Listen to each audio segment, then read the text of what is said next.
Welcome to the Becoming Body Smart podcast, where we unlock the secrets of sustainable health and fitness and help you master your health habits. If you're tired of quick fixes, generic blueprints, and chasing short-term results, you're in the right place. It's time to become Body Smart. Well, I was like staying up watching TV. I kept having the thought come. There's the title of a paper that I read a while back, and it's called "Sleep is of the muscle, for the muscle, and by the muscle," or something like that. I was like, I should probably go to sleep, and then I just didn't. You're reading that as you're not sleeping. Yeah, how many researchers read that article while not sleeping? That's funny. Welcome, everybody. Thanks for coming on. We're still just waiting for everybody to hop on the call, sending the invites out. So today, a little bit more of a technical call again, where we're talking about open chain versus closed chain exercises and why they're important. So this topic has become a little bit more popular because of one guy in particular. So the knees over toes guy, like his stuff. He's got some really good points about things. There's some exercises that I've seen from him that I really like, and some things. So has anybody seen Knees Over Toes guy on YouTube? I think he's mostly on YouTube. Drop a 1 in the comments if you've ever seen stuff from Knees Over Toes guy. Like I said, I like his stuff. It's growing on me, and some of the stuff is good. Some of it, I would love to have a conversation with him, I guess, as with everybody. But I think for the most part, it's good stuff. Jason's seen him. I know I've shown Shannon some of the stuff, but yeah, I'm digging the Knees Over Toes guy. So like I said, drop a 1 in the comment if you've seen that. But he talks a lot about open chain versus closed chain exercises and why that's important and the advantages. Now, again, with anything we talk about, being dogmatic and being like only closed chain exercises matter. Well, we should only be focusing on that, or like only open chain exercises because that's what we do functionally more with, throwing and running and kicking a ball and stuff like that. There's a lot of open chain components to it. And we'll get to explaining what open chain versus closed chain means. But as with anything, being dogmatically fixed to one idea is not a good idea. That there's benefits to strengthening both and both types of exercises, and there's reasons why we need to do both, I guess. Yeah, it's the idea that there is no one best exercise or one best set of exercises. Now, if you remember a call several months ago, we talked about like what are our top 10 exercises? Do we do that, or our top 5 exercises? Yeah, I think it was 10 or something. Yeah. And so like there are exercises that are just kind of overall useful as foundational exercises, but really it's what's our goal, right? What are we trying to accomplish? And that goal tells us what exercises that we might use to get there. And there's a bunch of different exercises that we can use to get to any goal. And so like Cameron said, there's no just one exercise, there's no one best exercise, there's no one type of exercise, or you'll see so many artificial debates. Free weights versus machine weights, open chain, closed chain, right? Do I use bands? Do I use chains? Yeah. You have the strength versus cardio debates, right? It's like there's lots of other forms of exercise that are beneficial to our bodies for different reasons, and so they're all good. And they're all good. And again, Right. It's end goal. And so we've talked about this before, right? When we're looking at becoming the 85-year-old, then what exercises that we use, the types of intensity that we do, are going to change so that we're working towards that goal. Right? One of the things that we bring up is like, I want to be able to lift, a suitcase overhead when I'm 85, 95. Okay, well, what do I have to lift now to be able to do that, right? So to be able to accomplish that behavior and other like behaviors, our training is going to look a little bit different now than if we're just trying to lift the most weight, right? Mm-hmm. Or we're trying to just get our muscles bigger, or we're trying to just lose weight. It's very dependent on the goal behavior. That was a really long way of saying that. Yeah. No, exactly. It's just target the muscles in the way that you want for the activity that you're trying to prepare for. That's the end, like, key to it all. And so open chain versus closed chain exercises, let's get into what that means, what the difference is. So an open chain exercise is essentially an exercise where you're moving a body segment in free space. So As in this, a throw, yeah. So a bicep curl is an open chain exercise, whereas a push-up, my hand is then anchored into the ground and my body is moving on arms that are anchored into the floor. That would be a closed chain exercise.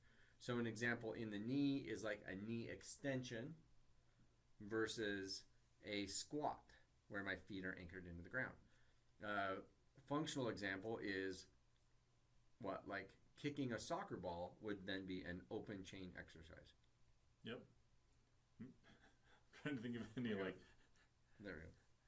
closed chain functional stuff. So I mean, like, well, like essentially lifting a box. Lifting a would box be a closed chain functional exercise or like functional movement. You're in football, right? You're trying to move an opponent, right? Mm-hmm. Like you're connecting with them, trying to move that. So Right. both of those movements are useful. Right. So if we're in football and I'm trying to push Mark, all of a sudden I just closed the chain. Now we've closed that chain, so we're anchored into the ground. That's more of a closed chain movement, kind of similar to a push-up on the ground. We've just closed that chain. Does that make sense? Hopefully that makes sense. So functionally, there are some closed chained exercises that we do, or movements that we do. But I would say more often than not, a lot of the sports participation stuff is more open chain things. Whereas a lot of our daily activities, though, we see maybe some more closed chained activities. Like driving, yeah. But yeah, more things, especially lower extremity where we're in contact with the ground, where we're bending, lifting, twisting, things like that. So each of those exercises has benefits to them. So a lot of the time when we're isolating a muscle, we find that it's more often a open chain exercise that we do in isolation. And that's one of the points of that, is that we're making it so that we're isolating just that muscle to get benefit or to strengthen it for a specific purpose. Whereas a closed chain exercise, because we have that contact with the ground, we can then substitute with other peripheral muscles that kind of help with that motion, because we're in contact with the ground and we're not isolating just that one motion. And so we're able to recruit a lot of other muscles to help with it. And so just depending on the goal of that exercise, do we want to isolate that muscle for a specific purpose, or do we want to focus on a specific movement pattern where we want all of the muscles in that movement pattern activated? Yeah. So a great example, I was having a conversation with a guy that works with a lot of patients with ACL issues. And he said one of the things that he found was fascinating is, they would get passed off as far as kind of the general like return to play criteria. Yeah. But they actually weren't using their quads. So when he tested the strength isolated in their quads, like they just weren't firing well. But they could do a squat, they could do a running cut, and they had just learned new motor patterns, right? New ways of movement, so that they could accomplish the goal task without actually firing the quad well. And so he said for those, the risk of injury ends up being huge. Right, because the re-injury rates are high. Rate, and honestly, like, I would argue that that's probably the case for a lot of people that you see quick re-injuries after they return to sport, right? Is that they might be able to move in a way that you can't easily detect with the human eye, but when you isolate and you test some of the strength in those individual muscles, you find that there's asymmetry side to side or just overall deficit in those muscles. And so that ends up being one of the really big benefits of those isolated open chain movements, is that it can address those individual muscles. Another one of the nice things is you think open chain, right? So like shoulder is a great example. It can move in so many degrees of freedom. When I'm doing a push-up, right, I don't have limited range of motion in that one. And so that can be, again, beneficial, right? Like I'm wanting to isolate the chest. I'm wanting to work on the triceps, right? I'm doing some stuff with the shoulder. Right. But if I only ever do that, and then I go out and do stuff in the real world, then I've just, I've neglected all of this range of motion, making sure that, one, that we have enough mobility, two, are the muscles talking to each other well, right? Do we have good control, stability? and then also like those strength and power components. And so if we're only ever doing open chain, which again can be really great, right? That's a lot of our big compound movements. Like Cameron said, these foundational strength training movements, your squat, your bench, all those different things. But if we miss out on training across multiple planes of movement, then we miss a huge area where we can kind of help to reduce our risk of injury. Yeah, absolutely. So kind of going back to the open chain, closed chain debate with knees over toes guy. So he's a big proponent of closed chain exercises because they tend to be very safe. They're not momentum based as much, and they tend to be more where you have that good ground contact and a lot of muscle recruitment from a lot of muscles. They tend to be safer, and we tend to have a little bit less discomfort with them as we do them. And so he likes that for his reverse treadmill, sled pulls, things like that, which I think are great. Those are all more closed-chained exercises.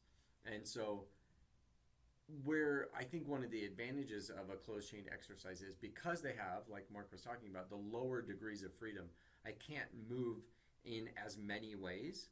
The likelihood that I'm going to tweak something or injure something with it is less. But the risk is, like Marc said, we're only training one pattern there. And so mixing up some of those closed chain exercises in the direction, the amount of force, the speed with which we do that force, things like that, so that we're testing the body in different ways is going to be important then. Even like with a push-up, if I vary my hand positions so that I'm doing them in different ways, higher, lower, in, out, so that I'm testing those muscles in your chest and your triceps and things like that differently, that you're rotating your hands in and out and things like that different ways, allows you to be able to put different stresses on the system. So it's a way to modify an exercise and still keep it closed chain, so that you're allowing those multiple muscle systems to participate. It's a way to get additional strengthening out of that, I guess. Yeah. If you remember, this was a while back ago, we talked about looking at improving our fitness from kind of a global level, a regional level, and a local level. And so if we think about including those types of things in our training, then again, we can see the benefit of these different types, right? As a global one, you're just general cardiovascular health. That's important. But then regional, right? Like I'm wanting to work on my upper body. And so like I'm going to do some push-ups. I'm going to do a bench press, or I want to work on my lower body, right? I'm doing those squats. And especially as we're starting out, like Cameron said, those closed chain exercises can be so beneficial because one, like we can start to get stronger in them, which is nice, right? It's nice to see ourselves getting stronger. It's nice to see like, oh, this is actually having an effect. Like my muscles are getting bigger, but without upping the risk too high, like when we're new to training or when we're just trying out any type of new program. And then that local level, right? Like let's say that, maybe I injured my knee years ago, and my quad muscle on one side has always lagged behind, right? That local kind of limiting factor, right? That local quad becomes a bottleneck, and so being able to focus on that can be really helpful. One nice way to kind of bridge between open chain and closed chain is actually like machine-based exercises, right?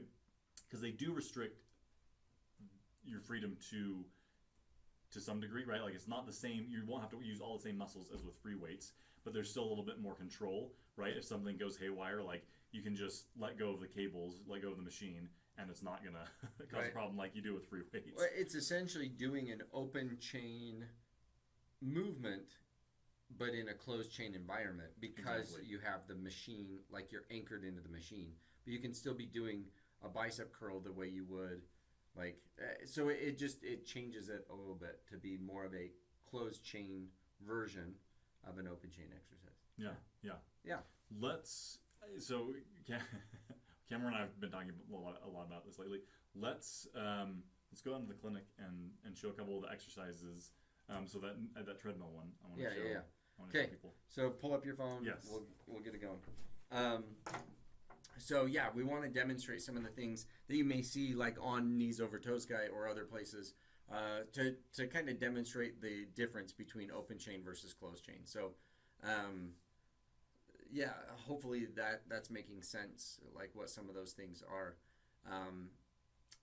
Doing some of those closed chain exercises though really are great for building up some strength and knee mobility and stability. So if you have a lot of knee pain, it's a great way to cause less knee pain, but still be able to build your body up. So let's take a look here. We're gonna accept Mark.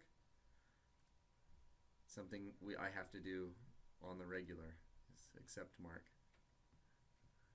All right, here we come. So I'm gonna sneak out here. All right. Okay. Oh, did you want? Yeah, I'll film okay. You film me. I'll right. turn the face around. So There we go.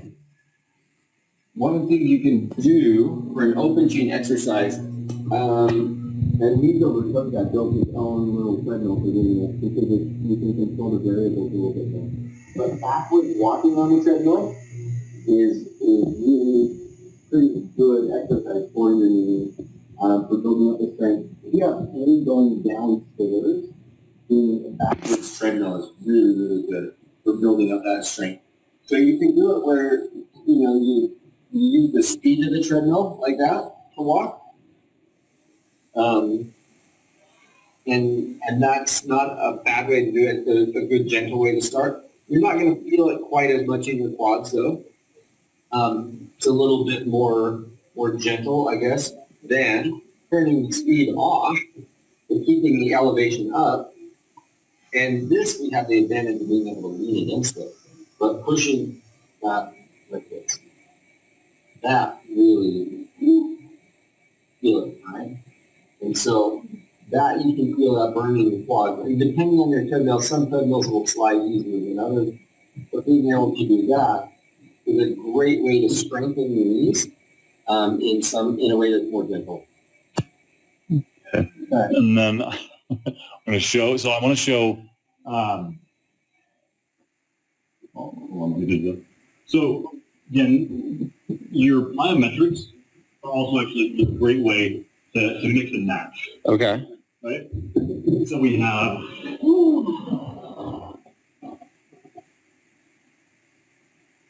Right, your squatting movement, which is typically going to be the closed chain, and then you're making it, just make that look,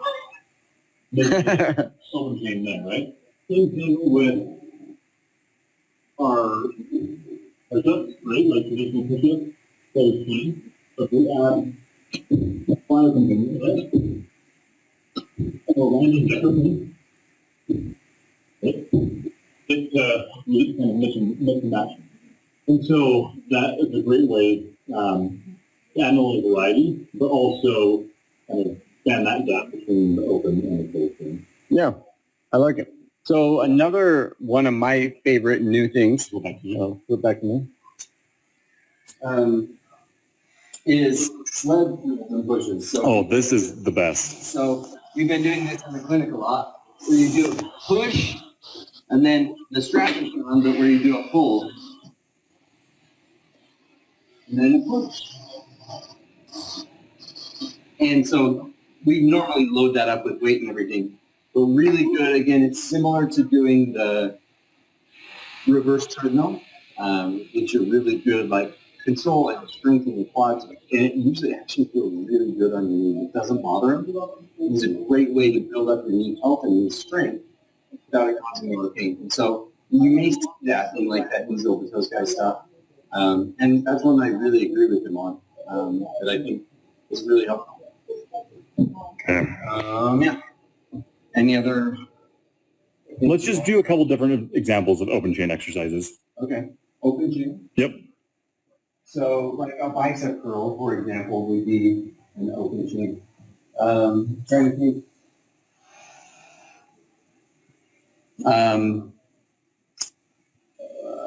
Of kind of like a functional one. So yeah, bicep curl, especially with a dumbbell, is kind of one of those traditional where you're just open chain exercise. So Yeah, where you're not anchored to anything and you're just moving away in free space. And then Okay. the other one, Steel. yeah. Yeah. So what did I do? this is one Cameron has actually used for years. Let's see. I hope I somehow hit the button. Okay. I'm fun idiot. There we go. So this is one that Cameron has used for years, right? Again, Oh yeah. it's a mix between open chain and closed chain. I definitely should show some different ways. But It'll be great. in the chair, right? Bending down, bicep curl, and the shoulder press, and back down, and then going down again. So again, that's a great way to mix full body and upper body, open chain and closed chain, and you're getting a couple of different movements all in one. So that's actually one of our use it for years and years. Yeah, I love that. Combining exercises into one movement like that is great. All right. Yeah. Is that the end of our That's demo? the end of our demo. Back to the room.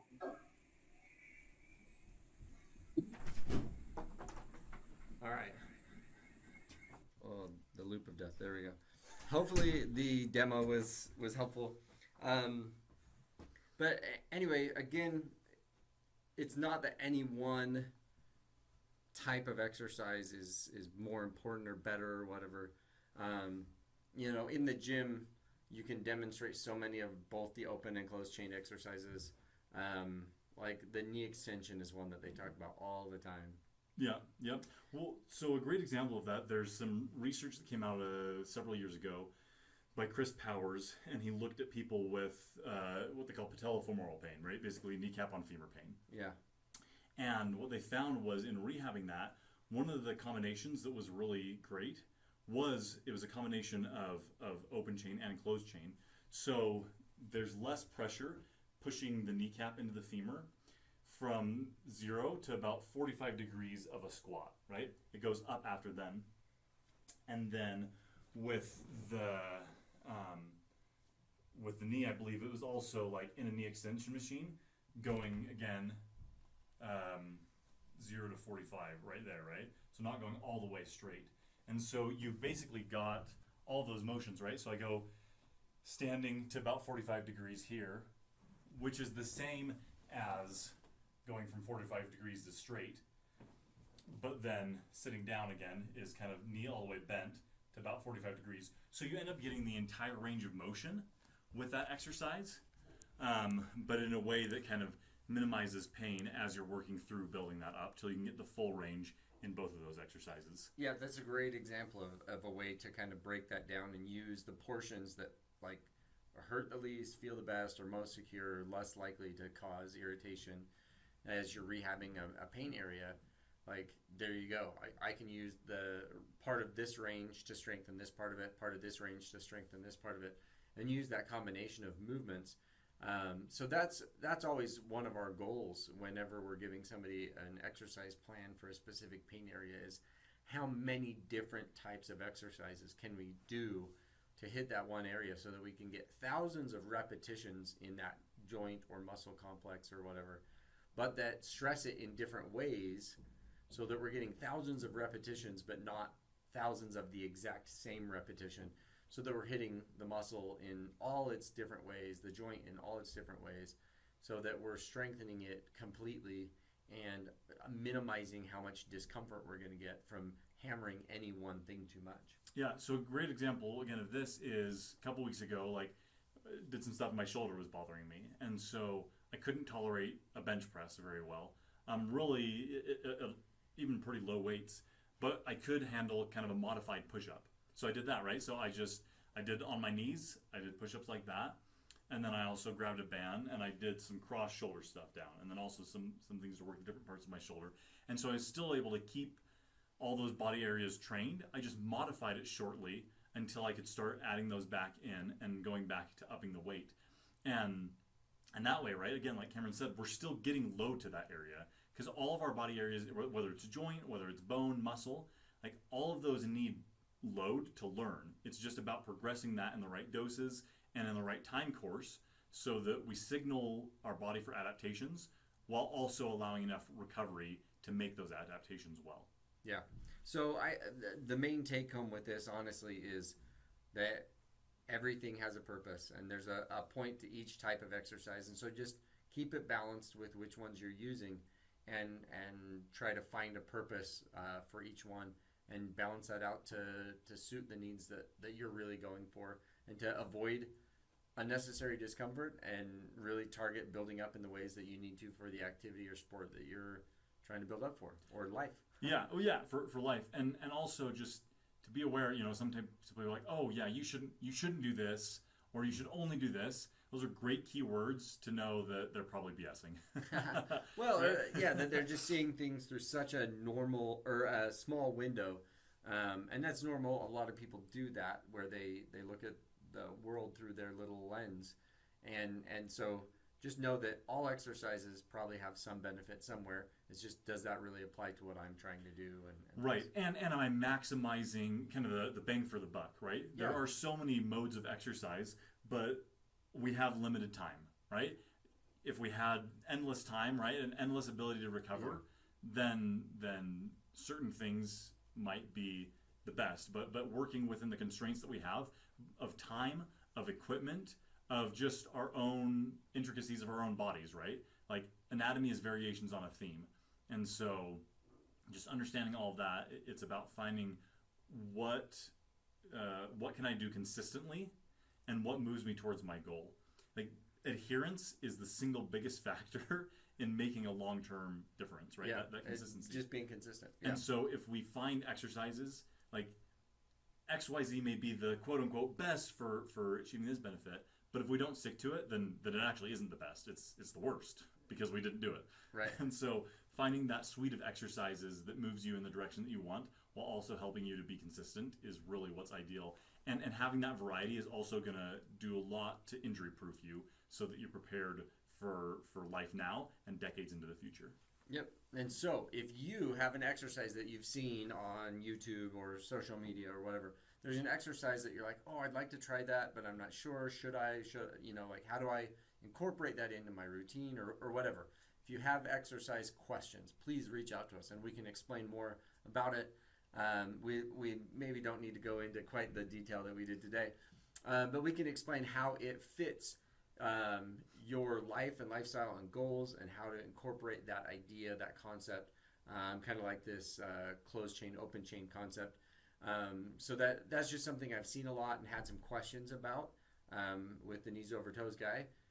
And so I thought, hey, let's address that so that people know what that is, what it's talking about, as well as being able to say, hey, if you have questions about stuff like that, make sure to reach out to us and ask us about those things, and we can help see and determine whether or not that's a great exercise for you to incorporate into what you're doing, or if it's maybe one that you can do occasionally, but not as important. So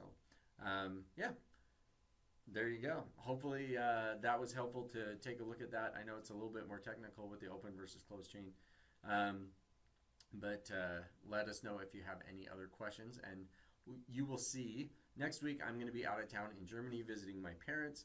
And so you will see Mark and Sam on the calls. And so Sam will be joining you on remote location from Florida. Yeah, so it should be fun. So look for those calls. Sam's awesome.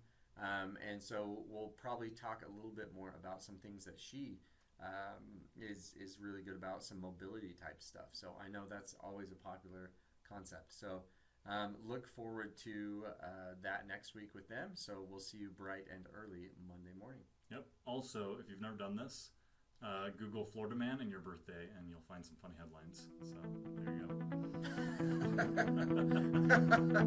Oh, that's funny. All right. We'll see you later. Thanks for listening to the Becoming Body Smart podcast. If you have questions, thoughts, or want to continue the conversation, reach out to us on our socials or join our community. Don't forget to subscribe, rate, and leave a review. It helps us bring you even more valuable content. Remember, sustainable health is a lifelong journey, and we're here to support you every step of the way. Live longer, live stronger, and become body smart.